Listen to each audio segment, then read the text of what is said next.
Praise lord అందరికీ happy new year. దేవుడు మనల్ని ఎంతగానో ప్రేమించి కొత్త సంవత్సరంలో ప్రవేశపెట్టాడు. అప్పటికి 5 రోజులు గడిచిపోయినాయి. అయితే మన మధ్య ఉండి ప్రభు సన్నిధి చేరిన మన సహోదరుడు సుందర్రావు, ఆయన కొరకు ప్రార్థన చేయండి. ఆయన కుటుంబానికి ఓదార్పు కలిగేటట్టుగా మీ కృపలో జ్ఞాపకం చేసుకోనండి. మరి ఆయన కొరకు ప్రార్థన చేస్తున్నందుకు కూడా మీకు అందరికీ థ్యాంక్స్. ఈ రోజుతో కలుపుకొని 2 అంటే ఈ రోజు అయిపోతే ఆయనకు బుధవారంతో అయిపోతాయి. తర్వాత డాక్టర్ కన్సల్టేషన్. మీరందరూ ప్రార్థన చేసినందుకు మీకు చాలా చాలా థ్యాంక్స్. దేవుడు అద్భుత కార్యాలు చేశాడు. ఆయనకు సంపూర్ణమైన ఆరోగ్యము బలం ఇచ్చాడు. మీ అందరి ప్రార్థనలు దేవుని కృప ఖచ్చితంగా. మరి మర్చిపోకుండా ఆయన మనం జ్ఞాపకం చేసుకోనండి. సుందరరావు ఫ్యామిలీని జ్ఞాపకం చేసుకోండి. మరి దేవుడు మనకి ఎంతో గొప్ప అవకాశం ఇచ్చాడు.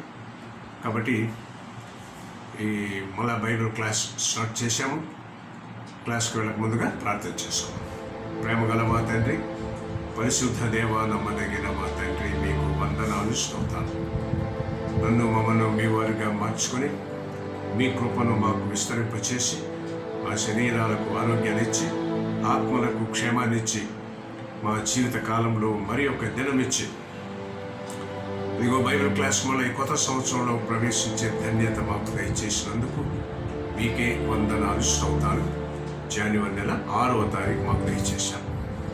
బైబిల్ క్లాస్ ఆశీర్వదించండి, సహాయం మా మధ్య ఉండి మీ సన్నిధికి చేయండి. మా ప్రియుడు సుందర్రావు, ఆయన సుందర్రావుని జ్ఞాపకం చేసుకుంటున్నాం. ఆయన కుటుంబానికి మంచి ఓదార్పును దయచేయండి.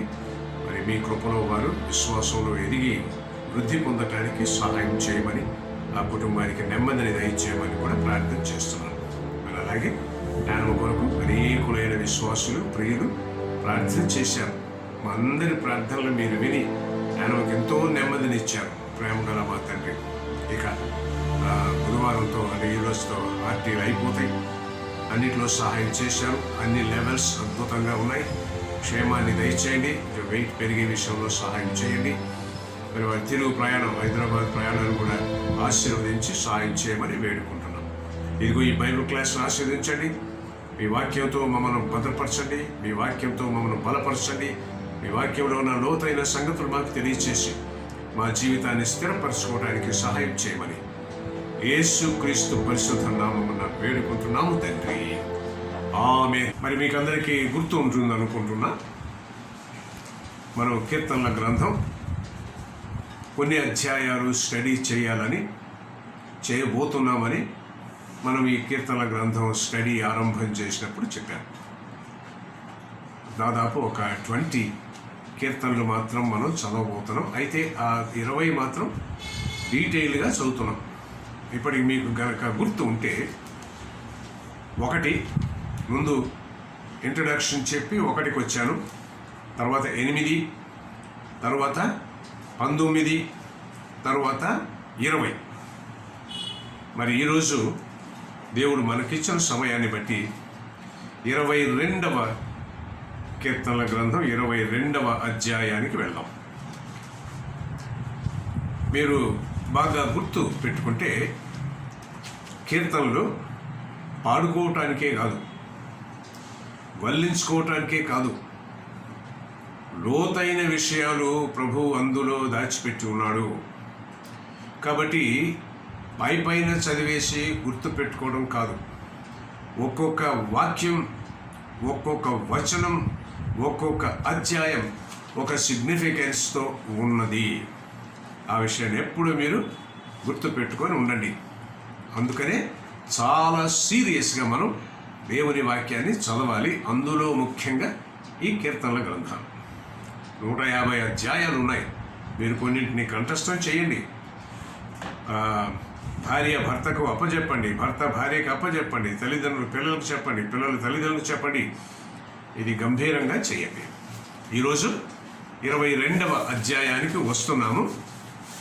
దీనికి అంశం, దీని ఈ ఈ కీర్తనకు ఉన్నటువంటి ప్రధాన అంశం ఏమిటంటే శ్రమల్లో రక్షకుడు. శ్రమల్లో రక్షకుడు, ఇంగ్లీష్లో దీన్ని ద సఫరింగ్ సేవియర్ అంటున్నాం. శ్రమలలో రక్షకుడు. కీర్తన గ్రంథం అంతటిలో 22వ అధ్యాయం ఒక ప్రత్యేకతను సంతరించుకొని ఉన్నది. ఎందుకంటే ఈ కీర్తనలో క్రీస్తు యొక్క శ్రమలు, ఆయన యొక్క పునరుత్థానం, క్రీస్తు యొక్క మరణం ఇవి జరగక ముందు ఎన్ని సంవత్సరాలు తెలుసా? 1000 సంవత్సరాలకు ముందు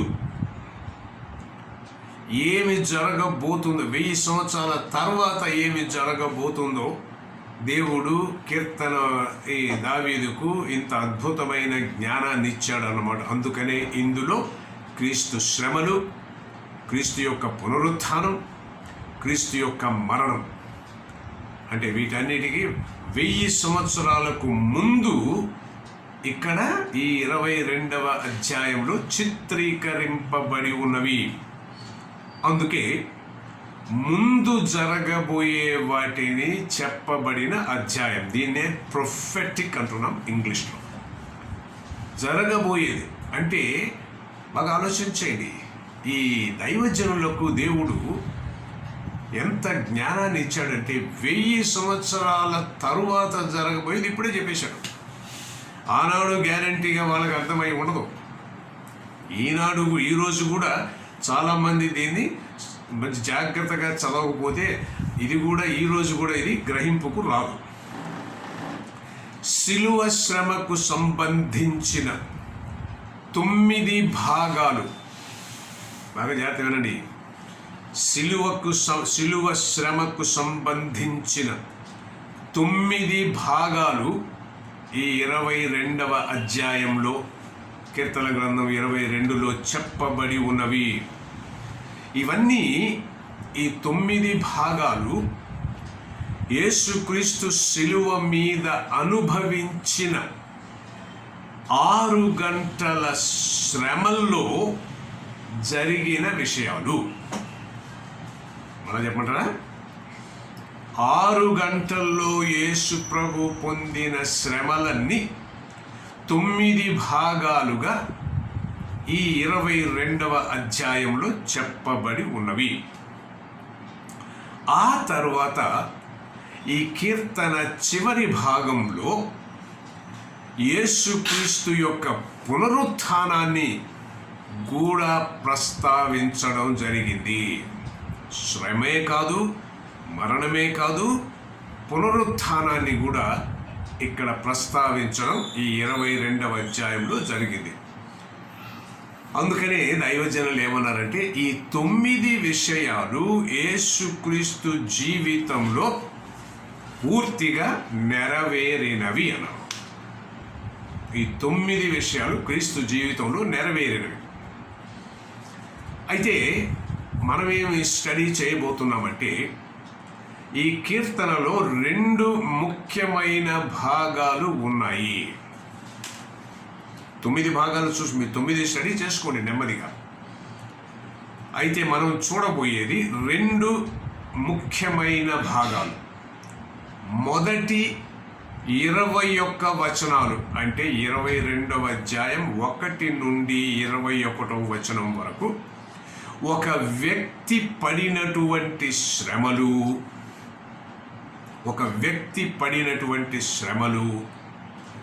ఒంటరిగా, ఇంకా చెప్పాలి అంటే దేవుణ్ణి మొర్ర పెట్టుకుంటున్న విధానము 21 వచనాలలో కనబడుతుంది. అందుకే అనేకులైనటువంటి దైవజనులు ఈ 21 వచనాలు మన రక్షకుడైన యేసుక్రీస్తుకు సంబంధించినవని, ఆయన శిలువ మీద పడిన శ్రమకు పూర్తిగా సరిపోవచ్చున్నవని నమ్మారు. ఓకే, అందుకనే ఈ 21 వచనాలు యేసుక్రీస్తుకు ఫుల్లీ అప్లై అవుతాయి అన్నమాట.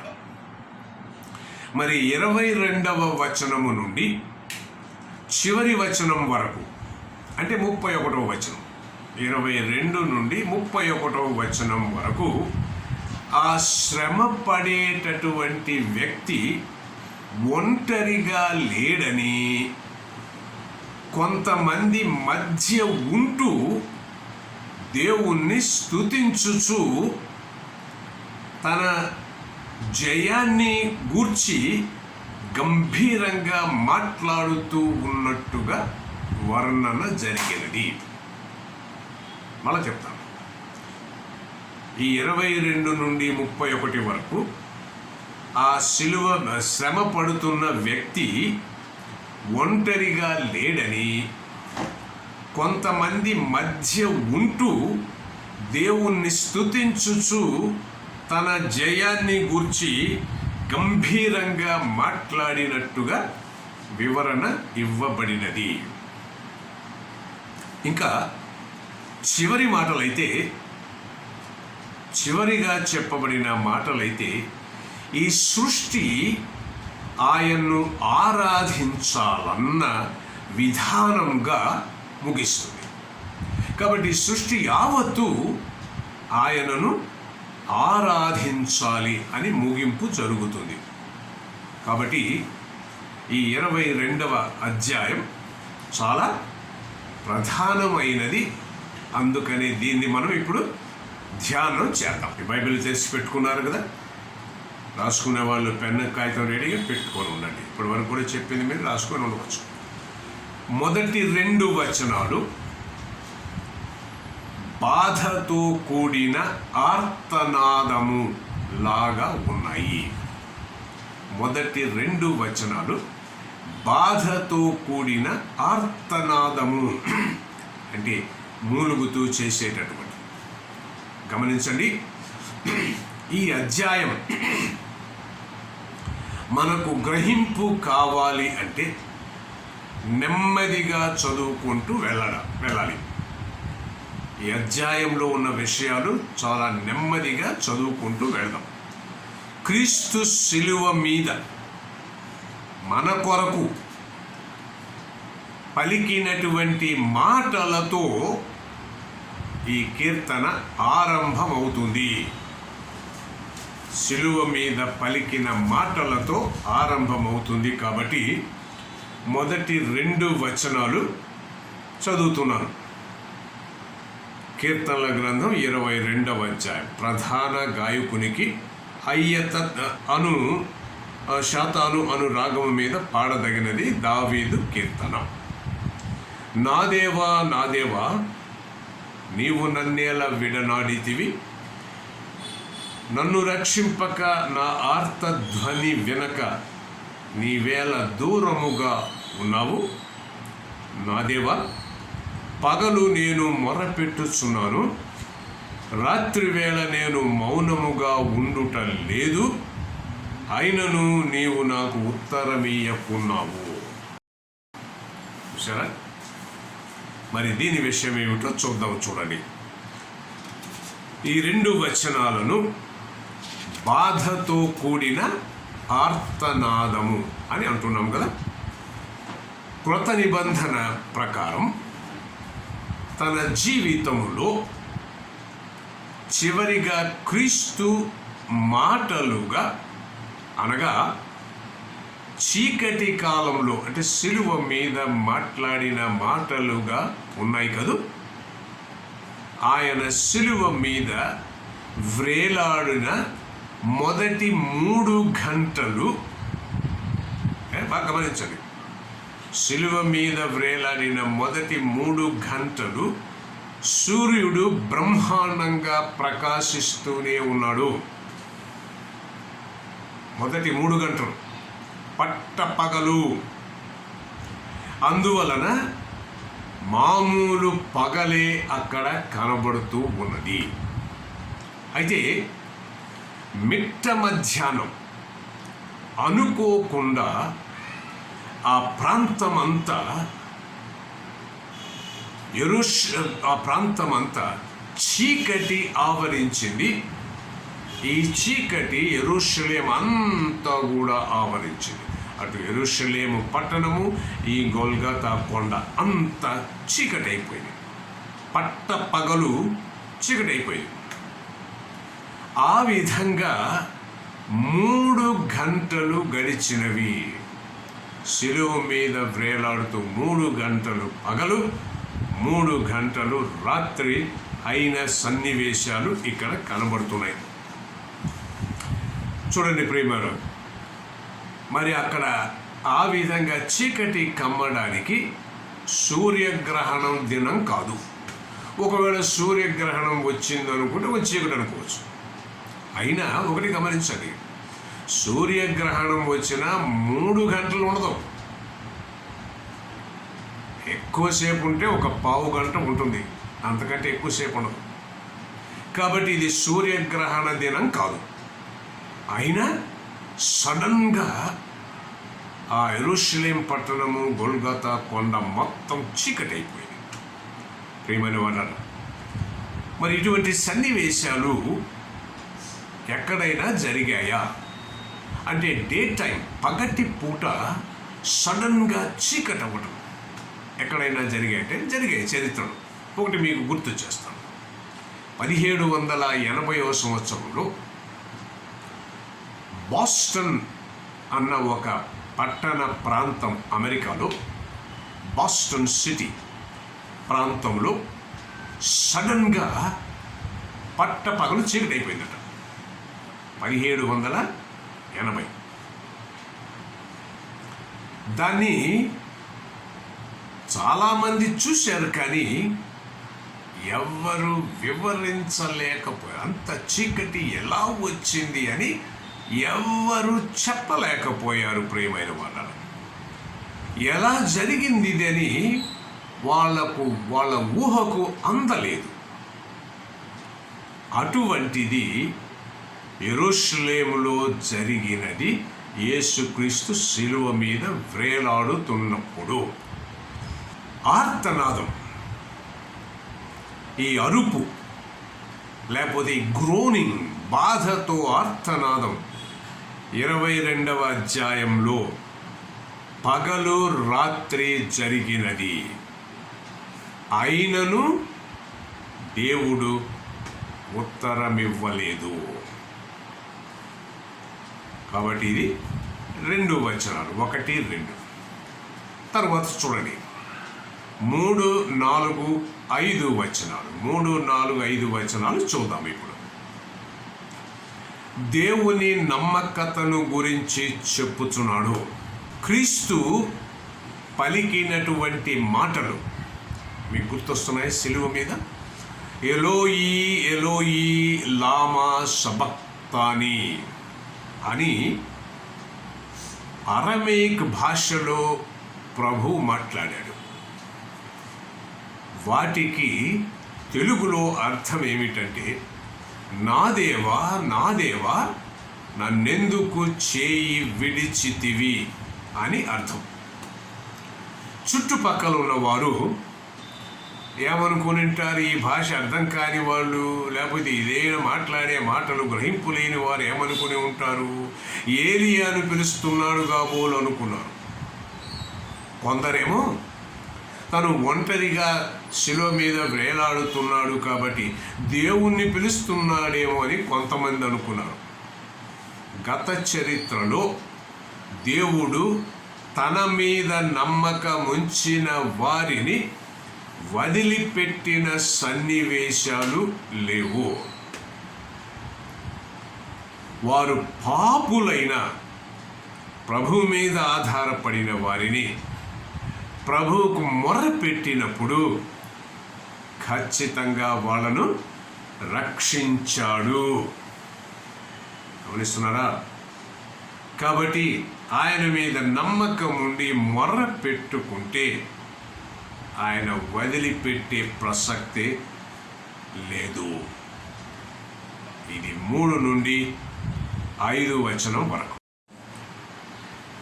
ఇప్పుడు 6, 7, 8 వచనాలు చూద్దాం. బైబిల్ చదువుకుంటాను. నేను చదివితే మనకు టైం వేస్ట్ అవుతుందని కొన్ని దగ్గరలో చదువుతాను, కొన్ని దగ్గరలో చదవను. 6, 7, 8 వేరుగా చూచుట అన్న భావన కలుగుతూ ఉన్నది.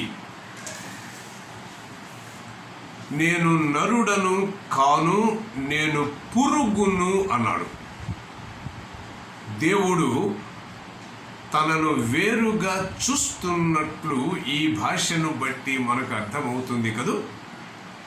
అయితే గమనించండి ప్రియమైన వాళ్ళారా, మత్తయి సువార్త 27వ అధ్యాయం 43వ వచనంలో ఈ సన్నివేశాన్ని గురించి మత్తయి పరిశుద్ధాత్మ ప్రేరేపణ ద్వారా ఏం రాస్తున్నాడంటే,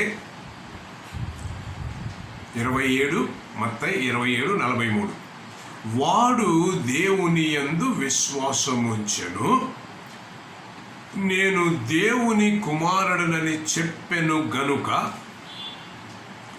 ఆయనకిష్టుడైతే ఆయన ఇప్పుడు వానిని తప్పక తప్పించునని అక్కడ వాళ్ళు అనుకుంటున్నారు అని రాస్తున్నాడు మత్తయి. అనగా ఆ దారిన వెళుతున్న వారు యేసు ప్రభు శిలువ మీద నుండి మాట్లాడిన మాటలు విని వాళ్ళ యొక్క రియాక్షన్ ఏమిటో మత్తయి రాస్తున్నాడు. అంటే సాధారణ ప్రజలు అనుకుంటున్నటువంటి ఈ మాటలు అయితే గమనించండి, ఇవి కూడా ప్రవచనమే, ఇది కూడా నెరవేరినది. సరే, 9, 10, 11 వచనాలకు వెళ్దాం. 9, 10, 11 వచనాలు. వదిలిపెట్టే ప్రసక్తే లేదు అన్నటువంటి భావన ఈ 3 వచనాలు చదివితే మనకు తెలుస్తుంది. అందరికీ ఉన్న సందేహం ఏమిటంటే, తన కుమారుడైన యేసుక్రీస్తును దేవుడు ఎందుకు వదిలిపెడతాడు అని. కానీ వదిలిపెట్టాడు అనుకున్నారు, కానీ దేవుడు వదిలిపెట్టలేదు. అయితే చూడండి, క్రీస్తును వదిలిపెట్టేశారు, దేవుడు కాదు. ఎవరు వదిలిపెట్టారు? స్నేహితులు, శిష్యులు అందరూ విడిచిపెట్టి వెళ్ళిపోయారు. అటువంటి సందేహం ఇక్కడ మనకు కూడా కలుగుతూ ఉన్నది. అందుకుగాను క్రీస్తు అంటున్నాడు, గర్భవాసినైనది మొదలుకొని నాకు ఆధారము నీవే అని తండ్రి ఎంతో అభిమానించిన కుమారుడు క్రొత్త నిబంధనలో మాట్లాడుతున్నాడు. మీకు గుర్తుంది కదా, క్రీస్తు తన పరిచర్యను ఆరంభం చేసిన దినాల్లో తండ్రి ఆకాశము నుండి మాట్లాడి తన ముద్రను యేసుక్రీస్తు మీద వేశాడు. మత్తయి సువార్త 3వ అధ్యాయం 17వ వచనం. మత్తయి 3:17లో ఏమన్నాడో మీకందరికీ కంఠస్థం కూడా వచ్చు అనుకుంటాను. ఈయన నా ప్రియ కుమారుడు, ఈయన యందు నేను ఆనందించుచున్నాను అని దేవుడే చెప్పాడు కదా. అనగా దీని అర్థం ఏమిటంటే, వదిలిపెట్టే ప్రసక్తే లేదు. కానీ ఇక్కడ అటువంటి సన్నివేశం లాగా మనకు కనబడుతుంది. కాబట్టి గ్రహింపు జాగ్రత్తగా చేయకపోతే తండ్రి అయిన దేవుడు యేసుక్రీస్తును వదిలిపెట్టేశాడు అని అనుకోవడానికి అవకాశం ఉంది. అయితే మనిషిగా ఉన్నందువల్ల యేసుక్రీస్తు ఇటువంటి ఆవేదన, ఆర్తనాదము చేయుచున్నట్టుగా ఉన్నది. ఇప్పుడు మనకు గ్రహింపు అయినది కదా, ఈ లోక పాపముల విషయమే, ఆయన పొందుతున్న శ్రమ ఈ లోక పాపముల విషయమే. మనందరి పాపము, మురుగు, కుళ్ళు ఆయన మీద పడినవి కదా. యెషయా గ్రంథం 53వ అధ్యాయం 5వ వచనంలో చెప్తున్నాడు, తన అతిక్రమమును బట్టి మన అతిక్రమములను బట్టి అతడు గాయపరచబడెను, మన దోషములను బట్టి అతడు నలుగగొట్టబడెను, అతడు పొందిన దెబ్బల చేత మనకు స్వస్థత కలుగుచున్నది. చూసారా, మన మురుగు, మన పాపము, మన కుళ్ళు అంతా ఆయన మీద పడినందువల్ల ఆయన శ్రమ పడవలసి వచ్చిందని యెషయా కూడా గంభీరంగా చెప్పేశాడు. చూసారా, ఇది 9 నుండి 11 వరకు. తరువాత 12, 13 వచనాలలో సిలువ సమాచారం కనబడుతుంది. 12, 13 వచనాలలో ఈ 2 వచనాలలో సిలువ వివరణ కనబడుచున్నది. పాత నిబంధనలో కొందరు కవులు ప్రేక్షకులను, అంటే చూస్తూ వింటున్న వారిని జంతువులతో పోల్చేవారు. చూస్తూ వింటూ వారిని జంతువులతో పోల్చేవారు. వృషభములు బలమైనవి, ఆ విధంగా ఉన్నారు వీరు. వృషభములు అంటే ఎదురు. అలాగే క్రీస్తు చెప్పిన మాటలు మీకు గుర్తున్నాయా? లూకాసు వార్త 22వ అధ్యాయం 53వ వచనంలో, నేను అనుదినము మీ చెంత దేవాలయములో ఉన్నప్పుడు మీరు నన్ను పట్టుకొనలేదు, అయితే ఇది మీ గడియ, అంధకార సంబంధమైన అధికారమును అనేను. రోజు యేసు ప్రభు టెంపుల్కి వెళ్ళేసి వస్తున్నాడు కదా, దేవాలయానికి వెళ్ళి వస్తున్నా వాడు చేయలే, కానీ ఇది చేస్తాం. ఎందుకంటే ఇది చీకటి పని చేయాలి. అందుకని యేసు ప్రభు, నేను మీ చెంత దేవాలయంలో ఉన్నప్పుడు నన్ను పట్టుకోలేదు, ఇదేమిటయ్యా ఈ అంధకార సమయంలో వచ్చారు అనగా, బలమైన వృషభముల వలె, ఎద్దుల వలె బలంగా వచ్చారు యేసుక్రీస్తును పట్టుకోవడానికి. ఆ తర్వాత